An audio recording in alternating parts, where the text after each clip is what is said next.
Hey everyone, welcome back to my channel. If I look like a sweaty mess, it is because I am in fact a sweaty mess. I've literally just turned on my ring light, which is something that I didn't want to do because it's sweltering hot right now in the UK. Anyway, today I'm going to be doing my August reading wrap-up video. In the month of August, I managed to read a total of 5 books, which is way more than I read in July, which I'm super happy about because if you've been keeping up on my channel, you would know that I only read, I think, 1 or 2 books in July, which was very dire indeed, and I wasn't happy about it. And obviously we all have those months where we might not read as much, but I was just very disappointed in myself because honestly I should have read more and I just didn't. So without further ado, here are the 5 books that I read in August. So the first book that I read was a short story, and that is Tender is the Flesh by Agustina Bastarrica. If I am saying that wrong, I apologise. It's an Argentinian name and I believe the author is from Argentina, so if I said that wrong, I apologise. This is set in a dystopian world where basically meat has become poisonous to humans, and so the government decides to make cannibalism legal, and they do this by creating meat farms for humans. So essentially, instead of having, you know, cows and other animals processed for meat, they are now processing humans for meat, and these humans are essentially treated the same way as the cattle were. This story itself actually follows a guy whose name I cannot remember, but he works at one of these meat farms and he's like some sort of like skin dealer. So obviously when they are cutting up the humans for meat and stuff like that, they do save the skin, and the skins have become, I guess, like some kind of commodity of some sort. I guess it's almost essentially like the same as we use leather for clothing and like shoes and stuff like that.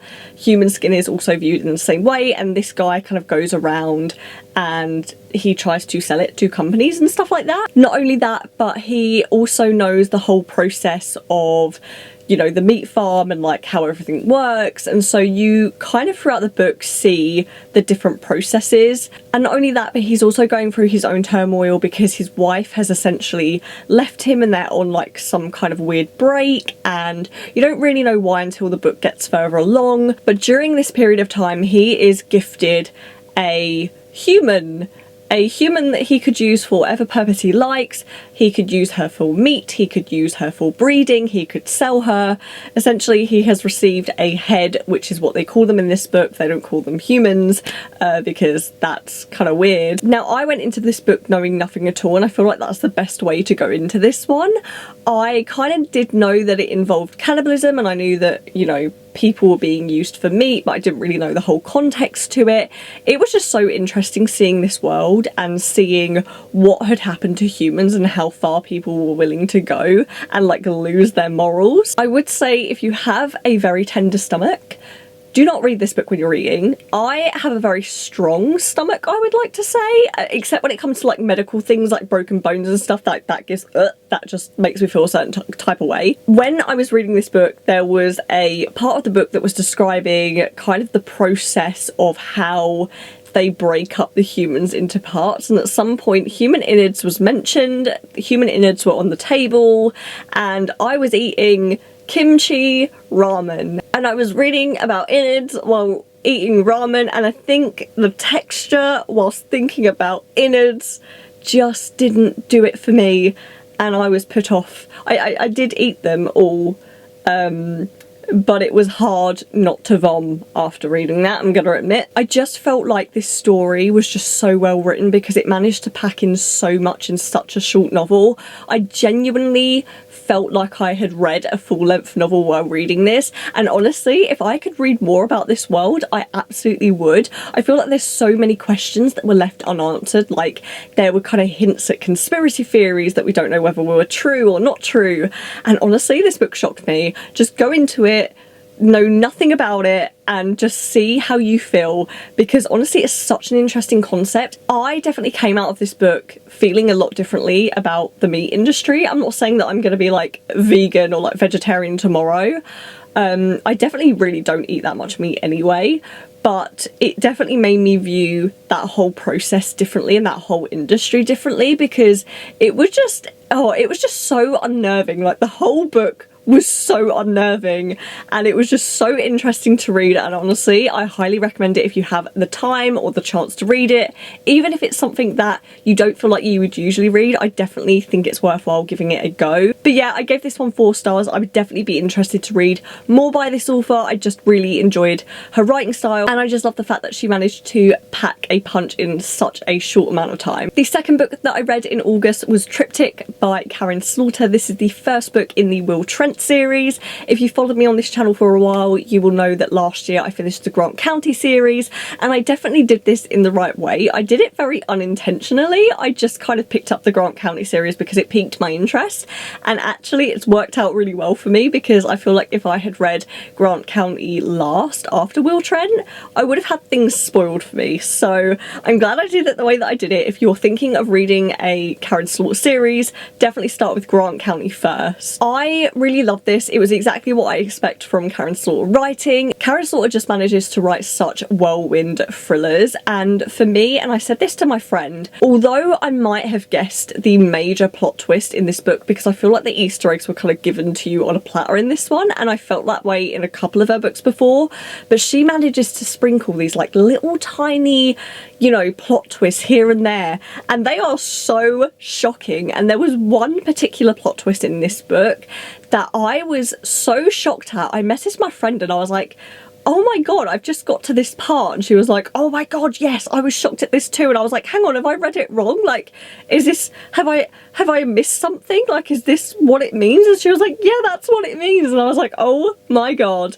Honestly, if you want a thriller author who's just going to take you by surprise, I definitely recommend Karen Slaughter. I definitely see the kind of progression in her writing from the Grant County series to this one. I felt like the characters were more likeable as well. Will Trent has my heart, and he should be protected at all costs, and if anything happens to him, I will be so mad. I just won't be able to deal with it. The only thing that I would say about Karen Slaughter, especially these books, Grant County and also Will Trent, it seems, there is some very iffy language in there. There's some very racial language, and there's also some very homophobic language, and I'm not quite sure how I feel about it. It makes me feel quite uncomfortable. I noticed it in Grant County, and in some ways I feel like it's almost put in there just to make the characters seem very unlikable, like you're supposed to not like them, and like they're cops so that's how they talk, and then you know, I do feel like most of the time it's unnecessary and it makes me feel uncomfortable. There was like one book in the Grant County series where a racial slur was used, and it almost made it seem like the case was going to go in that kind of like right-wing direction, where it was going to be like a far-right movement that had killed, you know, this person, and then it had nothing to do with that, and so it was almost like it was that kind of like racial aspect was just thrown in, and I'm seeing a lot of it in this series already. I obviously haven't read on with this series yet, but just by the first book alone there's some colourful language, so just bear that in mind. It's not going to be for everyone. It could be quite triggering for some people, and it might make you very uncomfortable, so if you're not kind of okay with that kind of thing, definitely do not read these two series. I don't think there was anything in her newer books. When I read Pretty Girls, which is like one of her like very kind of like latest standalones, I'd never noticed it in there, so like maybe it's like a sign of the times where maybe she felt like it was okay to put that stuff in. Like, I don't know. I just don't know. But the one big thing that I would have to say is I didn't enjoy the big reveal in this book. As I said, it was kind of handed to you on a plate, and honestly it felt really far-fetched for my liking. I know that these are thrillers, I know it's not the real world, but this one just felt way too far-fetched, because I was like, how are people not realising already that this is the guy that did this? Like, it just makes no sense. Like, he's right there. The signs are there. But overall, I really did like it. I gave it 4 stars, and I cannot wait to read on in this series. The third book that I read in August was The Summer I Turned Pretty by Jenny Han. This is the first book, I believe, in what's called the Summer Trilogy. I've been calling it the Summer I Turned Pretty Trilogy. I don't know, that it's just a habit. So this is a YA contemporary trilogy. It follows follows a girl named Belly, and every summer she spends her summer at Cousins Beach at her mum's best friend's beach house with her 2 sons, and Belly and her brother go there along with their mum, and they basically spend the whole summer there, and she measures her life in summers. And essentially there are these 2 boys, one is named Conrad, one is named Jeremiah, and if you guys are anywhere on the internet you would know that this has been turned into an adaptation on Amazon and everyone is going mad for it. Now the reason that I read this is because I really want to watch the adaptation, but I wanted to read the books first, and so I read this first book not actually realising that I had already read it 6 years ago. When I went on Goodreads I saw that I had it down as read, and I don't remember reading it, and honestly when I read it I didn't remember any of the details, so I'm kind of glad I did do a reread. So technically this is like my first reread probably since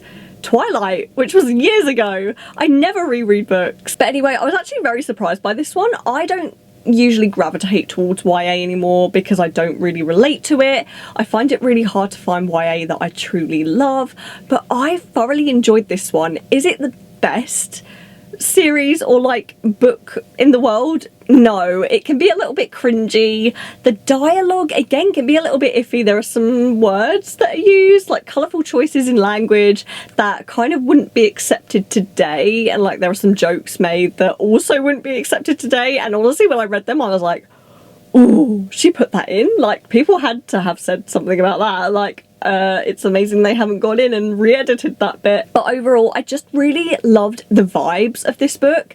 I just thought it was so fun, and honestly it made me cry at the end, and I honestly wasn't expecting it. It takes a lot for a book to make me cry, and I wasn't like weeping or anything, but I was a little bit teary and I was honestly genuinely upset. I ended up giving this book a 4 stars, and my mission is to read the rest of the series, so I can't wait to read the rest because I thoroughly enjoyed this first book. Gave it 4 stars, and I honestly didn't expect it. I also really enjoyed the time jumping, which is something I don't enjoy in books usually. It has to be written really well. The 4th book that I read in August is one that I don't even want to advertise for even a second, but I have to. And that book is Talking with Serial Killers, Stalkers by Christopher Berry D. Again, if you've been around on this channel for a while, you would know that this author featured on one of my least favourite books of the year. I think maybe like 2021 maybe, I can't remember, I think it was 2021, and I hated it. My friend gifted me like 4 or 5 of his books for Christmas one year, and I was super excited to read them because I was like, oh, this is right up my alley, I love true crime. And I read one of his books and she also read the same one, and we both agreed it was terrible, and this one was just equally as terrible. First of all, Talking with Serial Killers, Stalkers, it wasn't what I expected. I felt like the cases that kind of were talked about in this book weren't the kind of cases that I was expecting. I was expecting kind of like more actual stalking going on, where it was more of the lead up to kind of the usual murders. And I hate saying that because it's like, oh, it was just murders, you know, it makes it sound so trivial, but it was basically like the lead up to these people killing people. And for me, a stalker is so much different. Like, I feel like maybe I was just expecting something different. Like, maybe our definitions of stalker are different. But, like, I can easily think of one case in my head that happened in the UK that I'm like, yeah, that's like a stalking case that ended up in a murder. But, like, he absolutely stalked her at the beginning. Another thing that I will mention, he is still so egotistical in his writing. There was one case in here, and he must have mentioned this about 10 times. I'm not even over-exaggerating when I say this. There was a case where it hadn't been solved yet, and there were some files that basically had been lost, and throughout the whole book he mentions, I found the files before they were due to be incinerated, and he mentioned it like 10 times. Basically, you know, I think he wanted a medal. I think he wanted a pat on the back, a clap from everyone going, yeah, 5 stars, you found the files, sir, well done. Another thing that I didn't like, he didn't do it so much in this book, he did it with one case in particular at the end, which I don't ever like, and that is the fact that he victim blames. There was a case to do with, like, it was something centred around drugs, and these people were using drugs, and then I think 1 or 2 guys got murdered basically, And at the end he was like, you know, I don't want to put the blame on anyone, but actually because they were taking drugs, it's kind of their fault they got murdered. He obviously didn't write it in that way, but essentially that is what he was insinuating. And honestly, I think as someone who describes themselves as a criminologist, I think that's kind of disgusting. Anyway, I ended up giving this a whopping 1 star. This just felt like a massive textbook to me, and I think that's a large reason as to why I really hate his books, because it reminds me so much of reading my course textbooks, and I struggled with those most of the time because they were just so boring. It's just like reading a Wikipedia page, and honestly, if I wanted to do that, I could just go on Google and it'd probably be more interesting anyway. I just don't enjoy this author. I don't enjoy what he has to say, and I just think he's egotistical, and I think he's a knobhead. So big fat 1 star, Christopher Merridy. If he ever finds this, I'm not going to apologise. That's just how I feel. So then the 5th and final book that I read in August was Golden Lily by Rochelle Mead. This is the 2nd book in the Bloodline series. It is the spin-off series to the Vampire Academy series, which I read back in 2021 and thoroughly enjoyed. Now, I'm not going to go too much into detail, but this follows Sadie... What is her name? I was about to say Sadie Sink. It is not Sadie Sink. Is it? No, it's not Sage, is it? What the fuck is her name? See, she's not even that memorable. Sydney Sage. Sage is in her name. So in this series we follow Sydney Sage, who is an alchemist, and the alchemists in this world protect the human world from the vampire world. They keep it under wraps, they protect humans from getting killed and all of that stuff, and they also protect them from Strigoi, who are like the really bad vampires. There's a helicopter. That's very inappropriate, sir. Do you not know I'm filming? So in this series, Sydney Sage is tasked with a couple of vampires as well as some Moroi to protect this very royal Moroi member from being killed by other sources, which is all I'll say because there's kind of spoilers for the Vampire Academy series, so if you haven't read that, then I don't want to spoil this one. I have been struggling with the series, I'm not gonna lie. I feel like when I went into it, I was just expecting a lot of what I had from Vampire Academy. Now, towards the end of the 1st book in the Bloodline series, it did pick up. There was a bit more action, and it's kind of what I expected from the book. However, when I went into the 2nd book, I was expecting more of the same. I was like, oh, it's going to be action-packed, like I'm going to love this. It only picked up towards the last 100 pages of the book, and honestly, I've just been struggling. I'm finding them a little bit mundane and boring. I just am not into them as much as I was Vampire Academy. I'm also really not that much into the characters as I was Vampire Academy. I felt like Rose has something going for her, and all of the characters had that kind of like tenacity in them.